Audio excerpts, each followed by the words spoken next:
My name is Sarah Mitchell. I'm 35 years old, and for an entire decade, I believed my younger brother had died lost in the Colorado mountains. Until a camera arrived at my door and changed everything. It was a rainy Tuesday in October in Denver when I found the package on my front porch.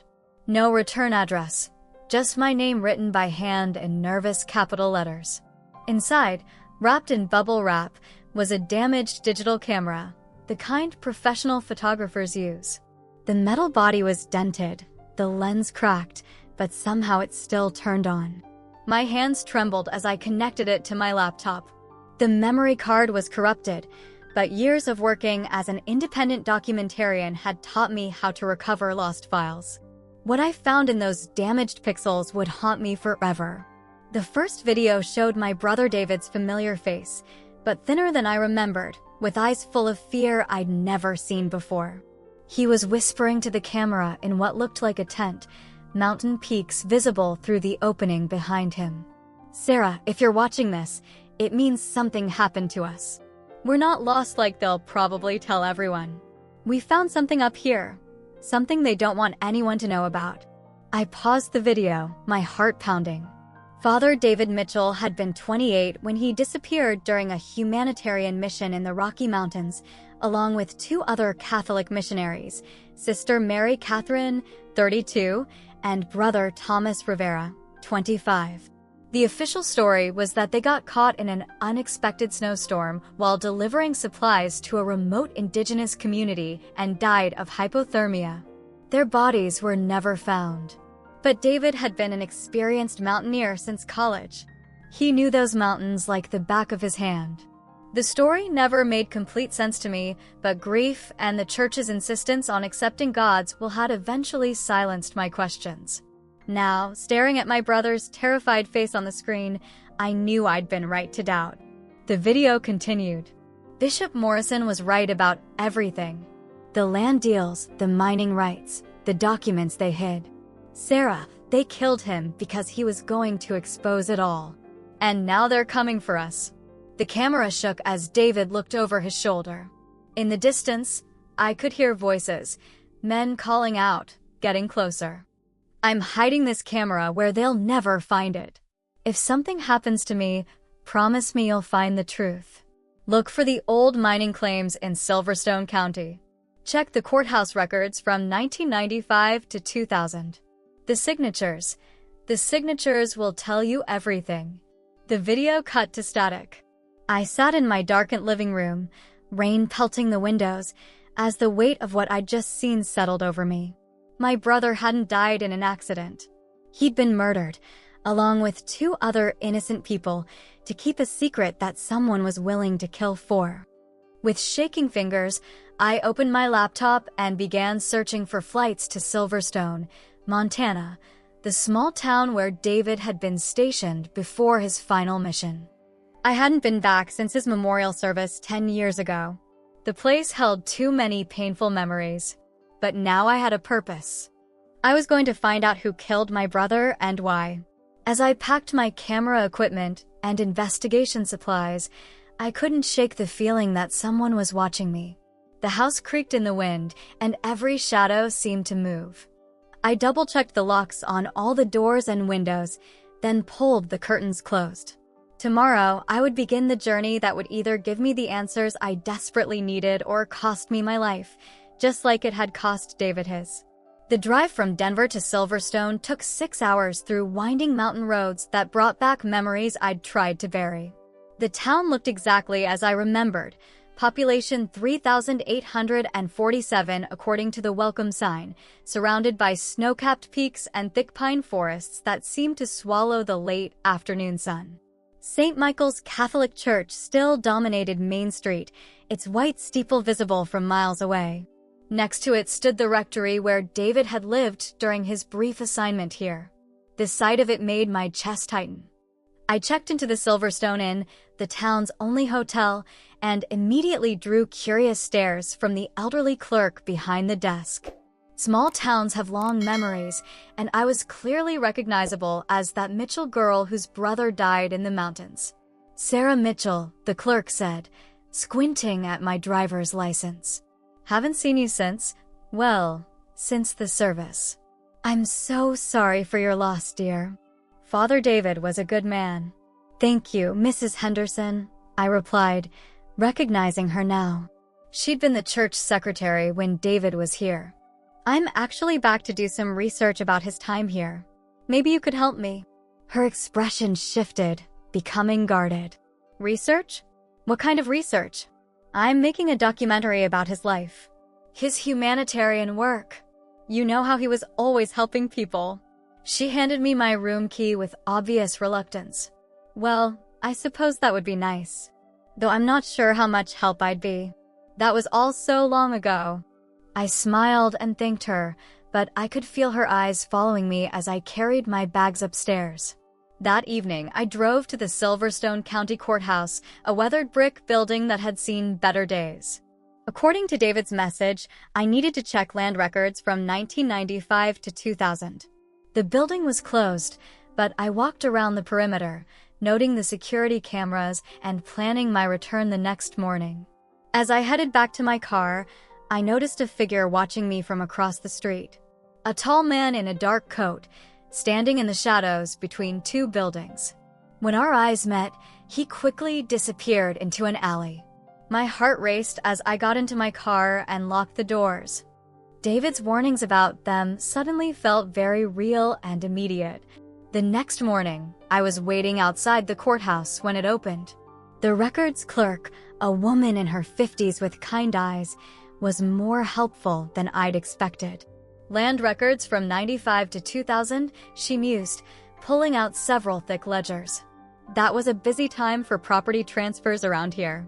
The mining boom, you know. Lots of companies buying up mineral rights. I spent hours poring over the documents, photographing every page with my phone. What I found was disturbing.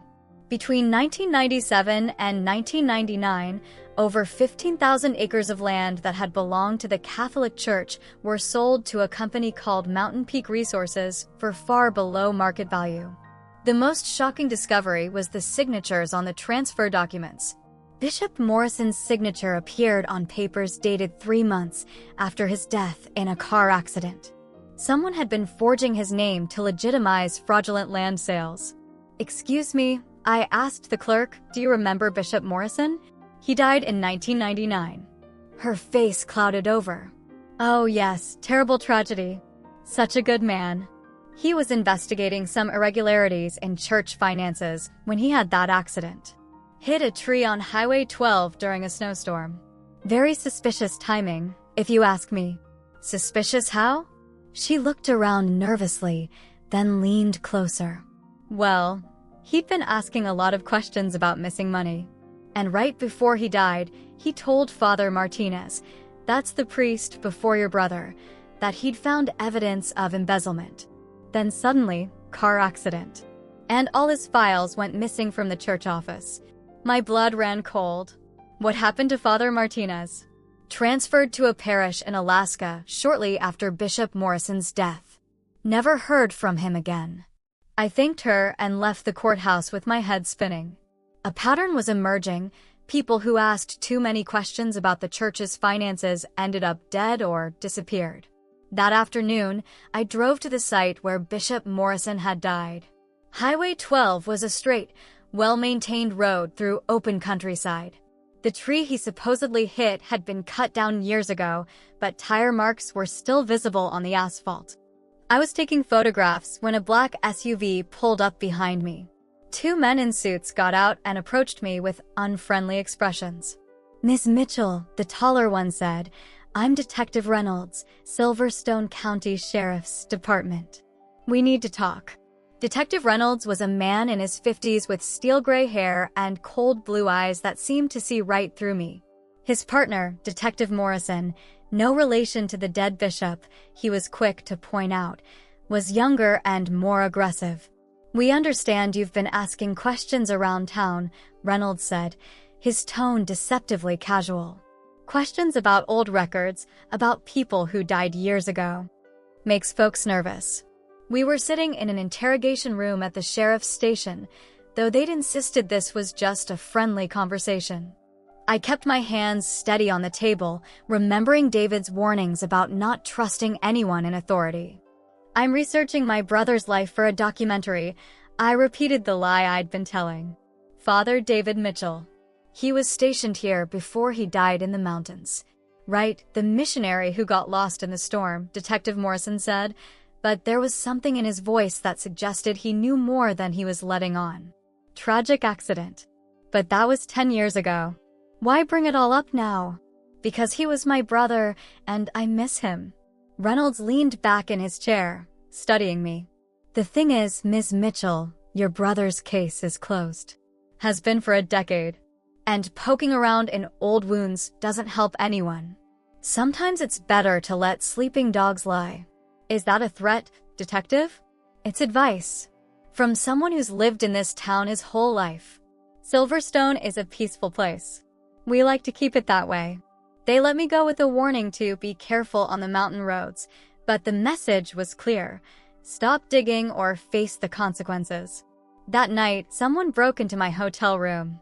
I'd gone to dinner at the local diner, and when I returned, my laptop was gone along with all my camera equipment. The hard drives containing the courthouse photographs were missing too. Mrs. Henderson was apologetic but not surprised. "We've had a rash of break-ins lately," she said, avoiding my eyes. "You should probably consider going back to Denver. For your own safety." I didn't sleep that night. Every creak of the old building made me jump, and I kept the chair wedged under the door handle. By morning, I'd made a decision. I wasn't leaving without answers. I drove to the library and used their public computer to access my cloud storage. Thankfully, I'd automatically backed up all the courthouse photos to my online account. But now I needed to be more careful about who I trusted. The librarian, a woman in her 70s named Mrs. Chin, seemed friendlier than most of the locals. When I asked about local history, she was eager to help. "You're researching the mining boom of the 90s, she said, pulling out boxes of old newspapers and local newsletters. That was quite a time. A lot of money changed hands, not all of it legally, if you ask me." She showed me newspaper clippings about Mountain Peak Resources and their aggressive land acquisition tactics. The company had been run by a man named Marcus Webb, who'd made a fortune buying up mineral rights before selling them to larger mining conglomerates. "Whatever happened to Webb?" I asked. "Oh, he's still around. Lives in that big house up on Elk Ridge, though he keeps a low profile these days. Some say he's got friends in high places who help him stay out of trouble." That evening, I drove up to Elk Ridge to see Webb's house. It was a massive log mansion with spectacular views of the valley below. Security cameras and motion sensors were visible throughout the property, and a high fence surrounded the grounds. As I sat in my car studying the house, my phone buzzed with a text from an unknown number. "Stop looking for answers you won't like. Leave town tonight or join your brother." My hands shook as I read the message. Someone was watching me, tracking my movements, and they were getting desperate enough to make direct threats. But instead of scaring me away, the message only strengthened my resolve. They'd killed David to protect their secret, and now they thought they could intimidate me into silence. They were wrong. I drove back to town and parked near the church. St. Michael's looked peaceful in the moonlight, its stained glass windows glowing softly from the interior lights. But I knew that beneath its sacred facade lay corruption and murder. As I sat there planning my next move, I noticed a figure walking toward the cemetery behind the church. Even in the darkness, I recognized the purposeful stride of someone with a destination in mind. I followed at a distance, using the headstones for cover. The figure stopped at a grave near the back corner of the cemetery, Bishop Morrison's grave, according to the headstone. The person knelt down and began digging with their hands, pulling something from the soft earth beneath the headstone. In the moonlight, I could see it was a metal box, about the size of a shoebox. When the figure stood up and turned toward the light, I gasped. It was Father Martinez, the priest who'd supposedly been transferred to Alaska years ago. The man everyone thought was gone forever was right here in Silverstone, digging up secrets in the middle of the night. Father Martinez looked older than his 63 years, his hair completely white and his face lined with the weight of secrets he'd carried for over a decade. When he saw me approaching across the cemetery, he didn't run. Instead, he sat heavily on Bishop Morrison's headstone and waited for me to reach him. "I wondered when you'd come back," he said quietly, clutching the metal box against his chest. "You have your brother's eyes." And his stubborn determination to find the truth, no matter the cost. "Everyone thinks you're in Alaska," I said, keeping my distance. After everything that had happened, I wasn't sure who I could trust. I let them think that. It was safer for everyone if Marcus Webb and his associates believed I was gone for good. He held up the box. "But I couldn't leave without this. Bishop Morrison hid it here the night before he died. It contains everything: bank records, forged documents, photographs, recorded conversations. Enough evidence to destroy them all." "Then why didn't you use it? Why didn't you expose them?" Father Martinez's shoulders sagged. "Because I was a coward. After they killed Bishop Morrison and made it look like an accident, I was terrified. Webb made it clear that I could join the bishop or disappear permanently. I chose to disappear. But you're here now. Because your brother changed everything. David wasn't supposed to die, you know. He was supposed to be scared off, like I was. But he was braver than me. He kept pushing, kept asking questions, kept threatening to expose the truth. So they had to silence him permanently. The weight of his words hit me like a physical blow. You know what happened to David? You know who killed him. I know everything." He opened the metal box with trembling hands. Inside were manila folders, computer disks, and what looked like a small recording device.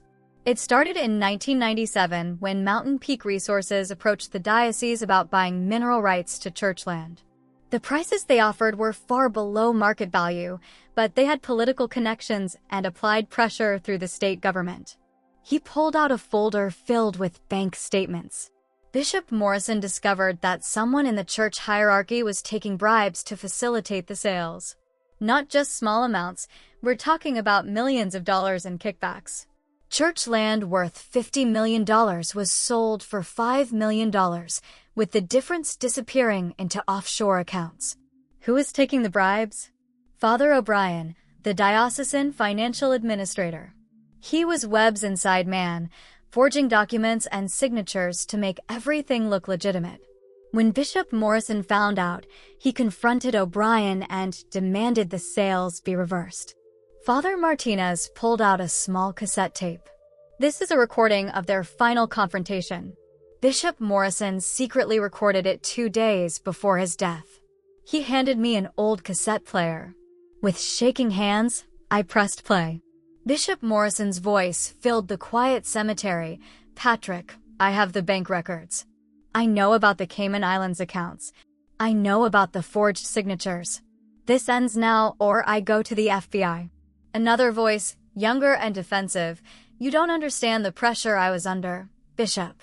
Webb threatened my family. He said if I didn't cooperate, something would happen to my daughter. So you betrayed the church instead? You stole from God himself. It wasn't supposed to go this far. But once it started, I couldn't stop. Webb owns half the politicians in the state. He has connections in law enforcement, in the courts. He could destroy any of us. Not if we expose him first. I'm calling the authorities tomorrow." The recording went silent for a moment, then Father O'Brien's voice, desperate now. "I can't let you do that, Bishop. My family. They'll kill my family." There was a scuffle, then Bishop Morrison's voice, strained. "Patrick, put down the gun. We can find another way." The gunshot was deafeningly loud, even through the old recording. Then Father O'Brien's voice, sobbing, "Oh God, what have I done? What have I done?" I stopped the tape, my hands shaking so badly I could barely hold the player. Father O'Brien killed Bishop Morrison, and then called Webb to clean up the mess. They staged the car accident that same night, moved the body, destroyed the bishop's office files. O'Brien was transferred to a parish in South America shortly after, where he died of a heart attack 6 months later. Webb doesn't leave loose ends. And David found out about this? Father Martinez nodded grimly. Your brother was researching the church's financial records for a book he was writing about missionary work. He stumbled across the same irregularities that had caught Bishop Morrison's attention. When he started asking questions about the land sales, Webb's people took notice. He pulled out a photograph, David, Sister Mary Catherine, and Brother Thomas standing together in front of their truck, smiling and ready for their mountain mission. It was the last photo ever taken of them alive. They were supposed to deliver supplies to the Blackfoot Reservation, but Webb's men intercepted them 20 miles from their destination. The plan was to scare them into silence, maybe rough them up a little. But David wouldn't back down. He told them he'd already sent copies of his research to journalists and church authorities. But he hadn't, had he? No. It was a bluff. David was planning to gather more evidence before going public. But Webb's men couldn't take the risk. They killed all 3 of them that night and buried the bodies in an old mine shaft. Then they created the story about the snowstorm and the search parties that never found anything. I felt like I was going to be sick. My brother and 2 innocent people had been murdered in cold blood, and for 10 years their families had believed it was just a tragic accident. The camera, I said suddenly. How did David's camera survive? He must have hidden it before they found him. Your brother was smart. He knew what was coming. He probably hoped someone would find it someday and learn the truth. Father Martinez closed the box and stood up. I've been living with this guilt for 10 years, Sarah. Knowing what really happened and being too afraid to speak up. But when I heard you were in town asking questions, I knew it was time to do the right thing. We have to go to the authorities. He shook his head sadly. Detective Reynolds is on Webb's payroll. Has been for years. Half the sheriff's department is corrupt. And Webb has connections that reach all the way to the state capitol. Then what do? We go to the FBI. But first, we need to get you out of Silverstone alive. Webb knows you're close to the truth, and he's getting desperate. He's killed 6 people to protect this secret. He won't hesitate to make it 7. As if summoned by his words, headlights suddenly blazed across the cemetery. 2 black SUVs were racing toward us across the grass, their engines roaring in the quiet night. Run, Father Martinez whispered, pressing the metal box into my hands. Take this and run. Don't trust anyone in this town. Get to the FBI office in Helena and tell them everything. The SUVs were almost upon us. I clutched the box and sprinted toward the tree line at the edge of the cemetery, Father Martinez's footsteps behind me. But he was older and slower, and I could hear him falling behind. Keep going, he shouted. Don't look back. A gunshot echoed through the night, then another. I heard Father Martinez cry out, then fall silent. I ran into the dark forest, tears streaming down my face, carrying the truth that had cost so many lives. Behind me, voices shouted orders and flashlight beams swept through the trees. The hunt was on. I spent the night hiding in the mountains, moving through the forest like a hunted animal. Every sound made me freeze, a branch breaking, an owl calling, the distant hum of search helicopters. They were looking for me with everything they had, and I knew it was only a matter of time before they found me. By dawn, I was exhausted, cold, and running on pure adrenaline. I'd managed to reach an old logging road about 10 miles from town, but my car was back at the hotel, and my phone had no signal. The metal box was still clutched in my arms, its contents representing the last hope for justice. That's when I heard the sound of an approaching vehicle. I ducked behind a fallen log, expecting to see another black SUV, but instead an old pickup truck came into view. Behind the wheel was a woman I recognized, Mrs. Chen from the library. She stopped the truck and got out, looking around nervously. Sarah? Sarah Mitchell? I know you're out here somewhere. I remained hidden, unsure if I could trust her. I found Father Martinez this morning, she continued, her voice shaking. He's alive, but barely. Before the ambulance took him, he told me to find you. He said you have the evidence. Slowly, I emerged from my hiding place. Mrs. Chen gasped when she saw me, scratched, dirty, and clearly terrified. "Dear God, child, what have they done to you?" "They killed my brother," I said, my voice hoarse from fear and exhaustion. "They killed Bishop Morrison, and they tried to kill Father Martinez. And now they're trying to kill me." "Get in the truck," she said firmly. "We need to get you somewhere safe." As we drove back toward town, Mrs. Chen explained that she'd been Bishop Morrison's secretary before working at the library. She'd suspected something was wrong with his death, but had been too afraid to speak up. "I've been carrying that guilt for 10 years, she said. "When I saw you researching the same things that got the bishop killed, I knew history was repeating itself." "Where are we going?" "To the one place in town where Webb's people can't touch you, the FBI field office. Agent Patricia Hawkins has been investigating Mountain Peak resources for months. Father Martinez contacted her 3 weeks ago and started feeding her information." My heart leaped with hope. The FBI is already investigating? Webb doesn't know yet. Agent Hawkins has been very careful to keep it quiet. But with the evidence you're carrying, she'll finally have enough to make arrests. We pulled up to a nondescript office building on the outskirts of town. Agent Hawkins was waiting for us, a woman in her 40s with sharp eyes and a no-nonsense attitude. "Ms. Mitchell," she said as we entered her office. "I've been hoping to meet you. Your brother was a brave man." "You knew David?" "He contacted me 2 weeks before his death. Said he'd uncovered evidence of a massive fraud involving church land and mining rights. He was supposed to meet with me the day after he returned from his mountain mission." Agent Hawkins led me to a secure room where I opened the metal box and spread its contents across a table. Bank records, forged documents, photographs, and the recording of Bishop Morrison's murder. It was all there. "This is incredible," Agent Hawkins breathed, examining the evidence. "We've been trying to connect Webb to the land fraud for months, but we didn't have proof of the murders. This changes everything. Can you arrest him now? We need to move carefully.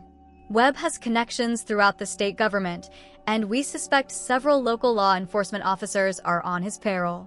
But yes, with this evidence, we can take him down."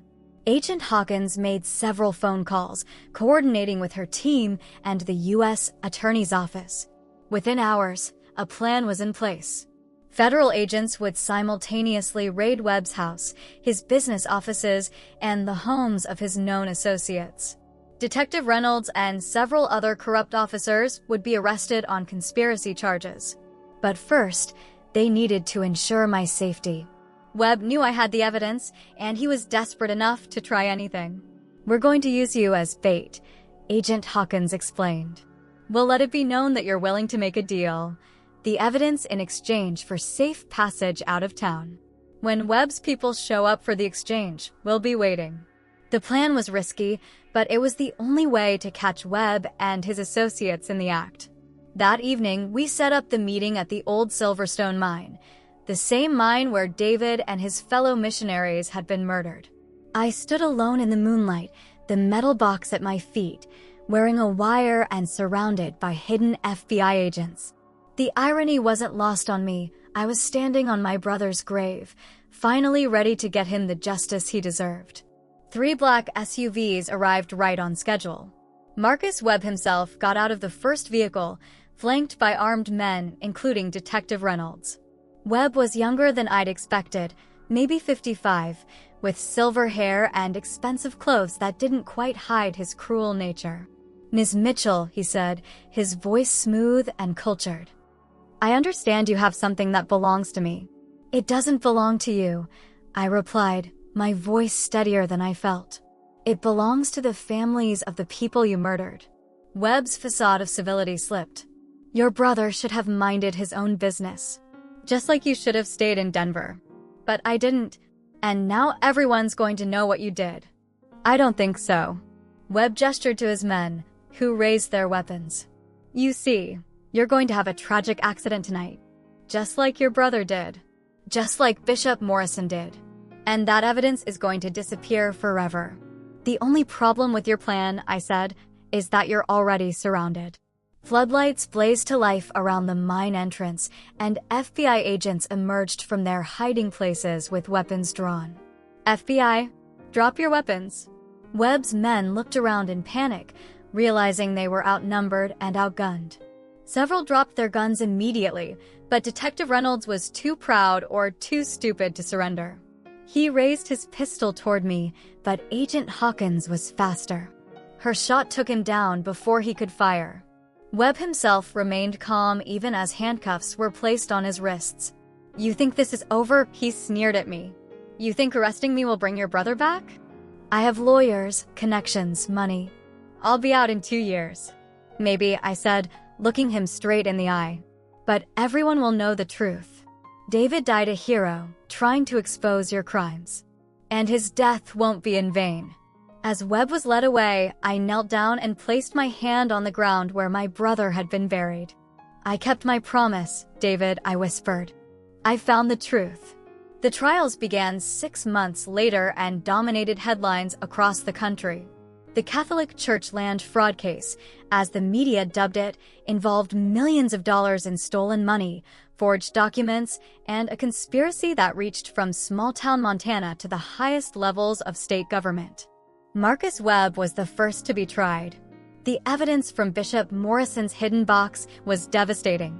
The recording of Father O'Brien's confession to the bishop's murder was played in open court, and Webb's connection to the subsequent cover-up was laid out in meticulous detail.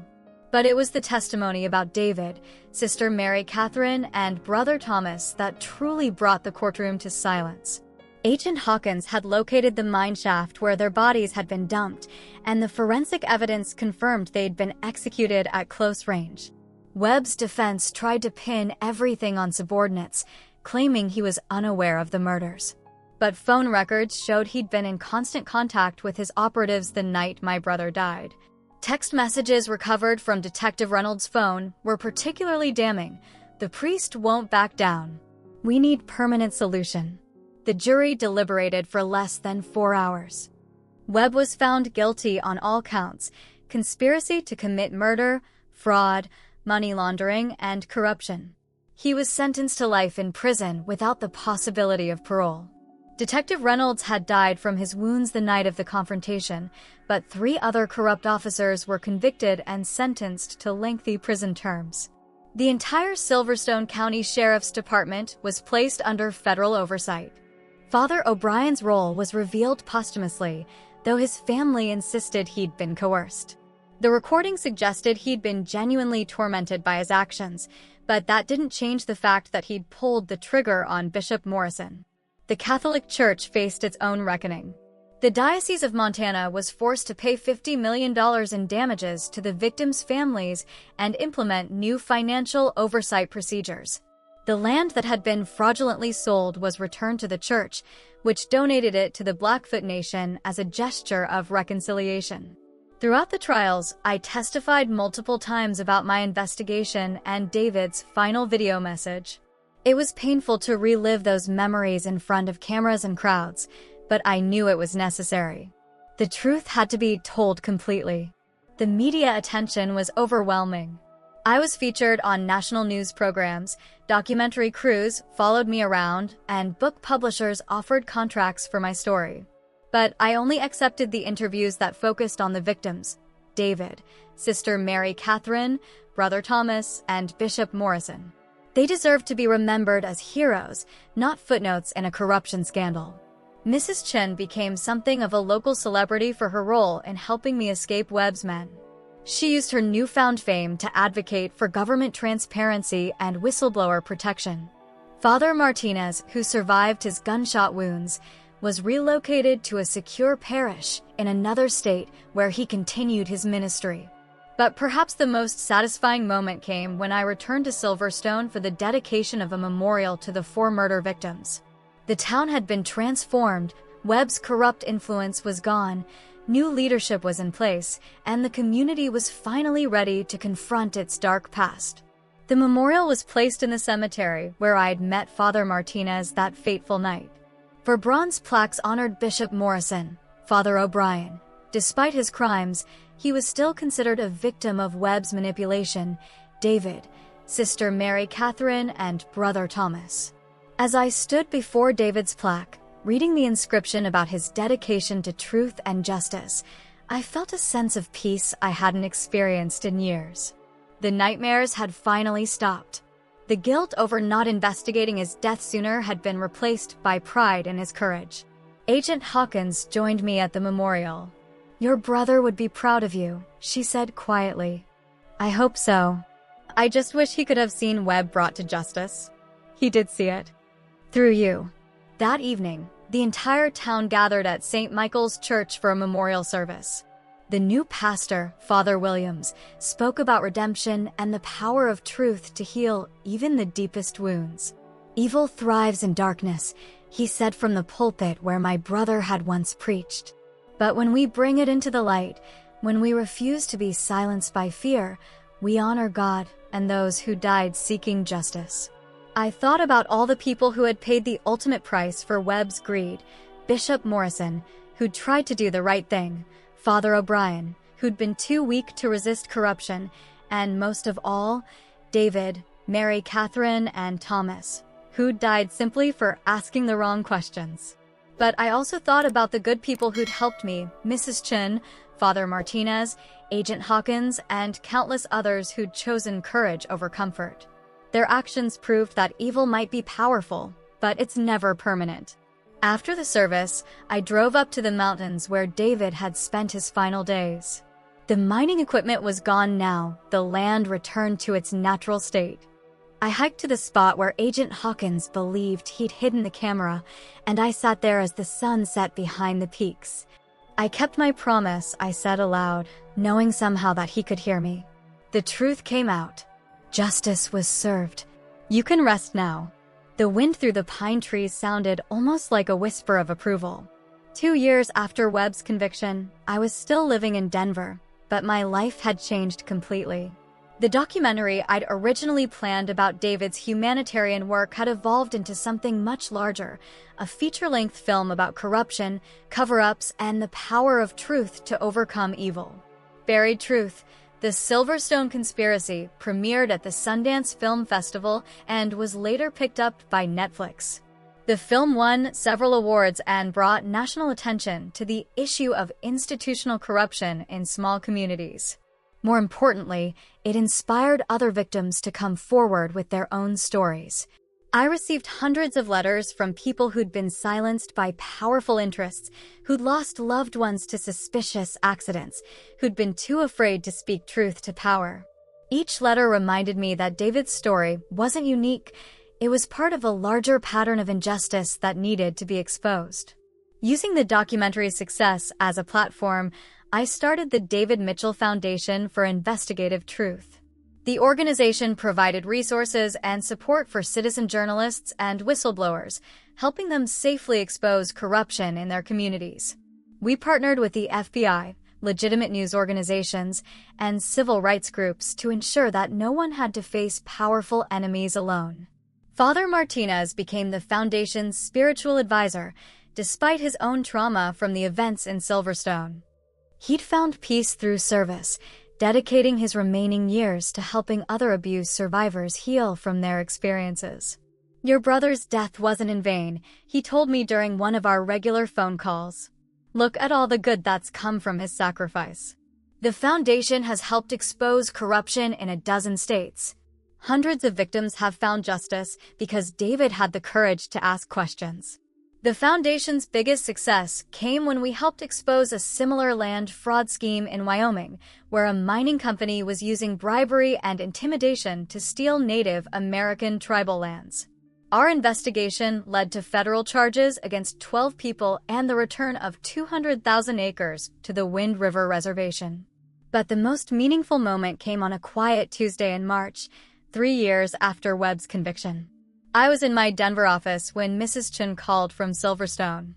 "Sarah, dear, you need to come back to town," she said, her voice filled with excitement. "We have a surprise for you." When I arrived in Silverstone the next day, I found the entire community gathered at the site of the old mine where David had been murdered. But instead of the abandoned industrial wasteland I remembered, There was now a beautiful park with walking trails, native plants, and a crystal-clear pond fed by mountain springs. In the center of the park stood a pavilion with bronze statues of David, Sister Mary Catherine, and Brother Thomas. They were depicted not as victims, but as heroes. David holding a Bible and a camera, Mary Catherine with her medical bag, she'd been the missions nurse, and Thomas with the school supplies he'd been delivering to reservation children. The town voted unanimously to create this memorial park, the new mayor explained. We funded it through donations and a federal grant. But more than that, we wanted to transform this place of tragedy into a place of hope. Children were playing on the new playground equipment while their parents sat on benches reading or talking quietly. Teenagers were walking the trails with their friends. Elderly couples were feeding ducks at the pond. The site where my brother had been murdered was now filled with life and laughter. "This is what David would have wanted," I said, tears streaming down my face.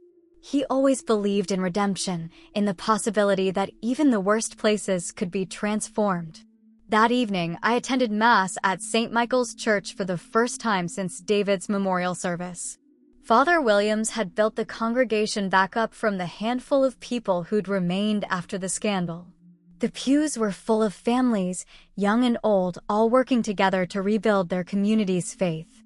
During his sermon, Father Williams spoke about forgiveness, not the cheap kind that ignores justice, but the deep, transformative forgiveness that comes after truth has been told and wrongs have been made right. "We cannot change the past," he said. "We cannot bring back Bishop Morrison, Father David, Sister Mary Catherine, or Brother Thomas. But we can honor their memory by building the kind of community they believed in, one where truth matters, where corruption cannot hide, where the powerful cannot prey on the weak." After the service, I walked through the cemetery to Bishop Morrison's grave. Someone had placed fresh flowers there, and I noticed that Father O'Brien's headstone now included an inscription, "A good man who lost his way. May God forgive what we cannot forget." Standing there in the moonlight, I thought about the journey that had brought me to this moment. The terror of that first night when I'd watched David's final video. The fear during my investigation when Webb's men were hunting me. The satisfaction of seeing justice served in the courtroom. And now, the peace of knowing that something beautiful had grown from something so ugly. My phone buzzed with a text message from Agent Hawkins. Saw the news coverage of the Memorial Park dedication. David would be proud. "You've turned tragedy into hope." She was right. David's death had been senseless and cruel, but his life had meaning. His courage to ask difficult questions had ultimately saved countless others from Webb's corruption. His sacrifice had inspired a movement for truth and justice that would outlive all of us. As I drove back to Denver that night, I passed the spot on Highway 12 where Bishop Morrison had been murdered. A small roadside memorial had been placed there, with a sign reading, "In memory of all who died seeking truth. May their sacrifice light the way for others." The next morning, I received an email that made me smile.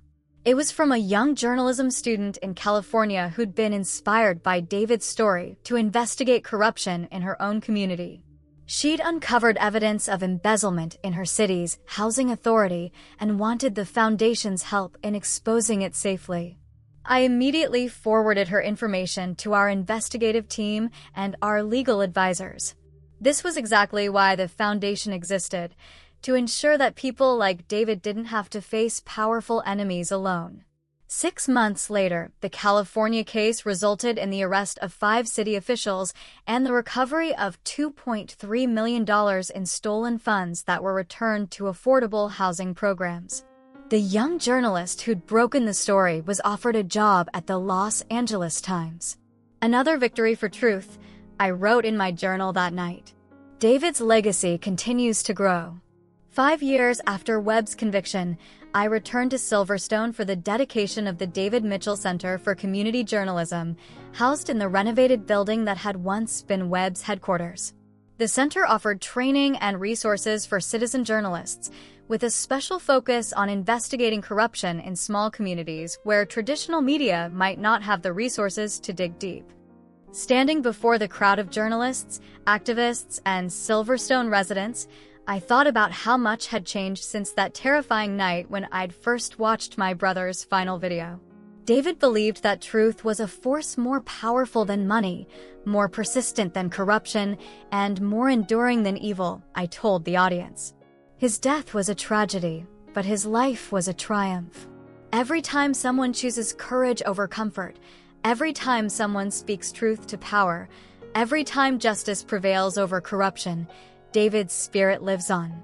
That night, I had dinner with Mrs. Chen, Father Martinez, and Agent Hawkins at the same diner where I'd eaten during my first investigation in Silverstone.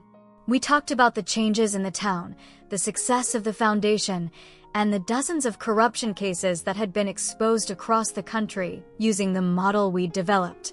You know what I think David would say if he could see us now? Father Martinez asked. What? He'd say, "Stop talking about me and get back to work. There are still people who need help." We all laughed because that sounded exactly like something David would say. He'd never been comfortable with praise or attention. He'd always been more interested in action than recognition. The next morning, I visited the memorial park one last time before returning to Denver. The sun was just rising over the mountains, casting golden light across the pond and the trails. Early morning joggers were already using the paths, and I could see groundskeepers preparing the pavilion for a children's program that afternoon. I sat on a bench near David's statue and opened my laptop to check emails. There were requests for help from 3 different communities dealing with corruption, an update on a case we'd been working in Arizona, and an invitation to speak at a journalism conference in Washington, D.C. The work continued. David's work continued through all of us who'd been inspired by his courage. As I packed up my laptop and prepared to leave, I noticed a young girl, maybe 8 years old, reading the inscription on David's statue aloud to her younger brother, Father David Mitchell. He asked the right questions and never stopped seeking the truth. "What does that mean?" the little boy asked. "It means he was brave," his sister replied. "And when bad people tried to scare him, he didn't give up." I smiled and walked back to my car, knowing that David's legacy was in good hands. A new generation was learning about courage and truth and the importance of standing up to powerful bullies. The drive back to Denver took me through the same mountain passes where David had spent his final days. But instead of the sadness I'd once felt on this route, I now felt something else. Gratitude. Gratitude for having a brother who taught me that some things are worth fighting for, even when the fight seems impossible. My phone rang as I reached the city limits. It was a reporter from Chicago who'd been following a story about police corruption and needed advice on how to protect her sources. "Let me help you," I said, pulling over to take notes. "The first thing you need to know is that you're not alone. There are people who will stand with you when the powerful try to silence you." As I gave her the contact information for our legal team and safety experts, I thought about how different my life might have been if I'd never received that mysterious package with David's camera. I might still be in Denver, making documentaries about safe, uncontroversial topics. I might never have discovered my own courage or found my true calling. But David's death had shown me that some stories are too important to ignore, some truths too vital to leave buried. Evil might be powerful, but it's also fragile. When enough people decide to shine a light on it, it can't survive. That night, I stood on my apartment balcony looking up at the stars and thought about all the people whose lives had been changed by David's courage. The mining communities that had been protected from fraud, the whistleblowers who'd found the support they needed to come forward, the journalists who'd learned to investigate safely, the families who'd finally gotten justice for their loved ones. "Thank you, David," I whispered to the stars. "Thank you for showing me that one person really can make a difference, that the truth really does matter, that love is stronger than fear." The wind carried my words up into the mountain air, toward the peaks where my brother had made his final stand for justice. And somehow I knew he heard me. 10 years after Marcus Webb's conviction, the David Mitchell Foundation had become one of the most respected investigative organizations in the country. We'd helped expose corruption in 47 states, recovered over $500 million in stolen funds, and provided safety training to thousands of citizen journalists and whistleblowers. But the statistics didn't tell the real story. The real story was in the letters I received every week from people whose lives had been changed by David's courage. A mother whose son's death in police custody had finally been properly investigated. A teacher who'd exposed embezzlement in her school district without losing her job. A veteran who'd blown the whistle on fraud at a VA hospital and lived to see the responsible officials prosecuted. Each letter reminded me that David's death had meaning, that his sacrifice had protected countless others from the kind of evil that had consumed Silverstone. I still lived in Denver, but I traveled constantly for speaking engagements and training sessions. My apartment was filled with awards and commendations, but the item I treasured most was still David's damaged camera, displayed on my mantle alongside his final photo, the one showing him with Sister Mary Catherine and Brother Thomas, all of them smiling and unaware that they had only days to live. Sometimes people asked me if I ever regretted investigating David's death, if I ever wished I'd just accepted the official story and moved on with my life. The question always surprised me because I couldn't imagine living any other way. David had taught me that truth is not optional, that justice is not negotiable, that courage is not comfortable, but it's always necessary. His death had been a tragedy, but his life had been a triumph. And his legacy lived on in every person who chose to ask difficult questions, to challenge powerful interests, to speak truth regardless of the consequences. The Memorial Park in Silverstone had become a pilgrimage site for journalists and activists from around the world. The bronze statues of David, Mary Catherine, and Thomas stood as eternal reminders that ordinary people can do extraordinary things when they're willing to sacrifice for something greater than themselves. And in courtrooms across the country, prosecutors were still using the evidence David had gathered to convict corrupt officials and recover stolen funds.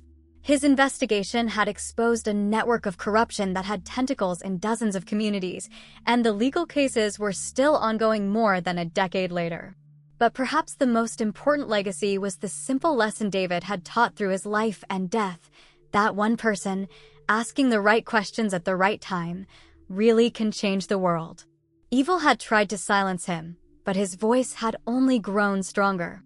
His killers had thought they were ending his story, but they'd actually just written the first chapter of something much larger. The truth, as David had always believed, could not be buried forever. It would always find a way to rise again, carried by people who refused to be intimidated, who chose courage over comfort, who understood that some things are worth fighting for even when the fight seems impossible. As I sat in my office that evening reviewing reports from our investigators around the country, I smiled at the thought of David seeing how far his work had spread. From a small church in Montana to national investigations of institutional corruption, his courage had rippled outward in ways he never could have imagined. My phone buzzed with a text from a journalist in Alaska who'd just exposed a kickback scheme involving state legislators. "Another victory for truth," she wrote. "David would be proud." Yes, I thought he would be. But he'd also be telling us to get back to work because there were still people who needed help, still injustices that needed to be exposed, still truths that needed to be told. The work continued. David's work. All of our work. And it always would.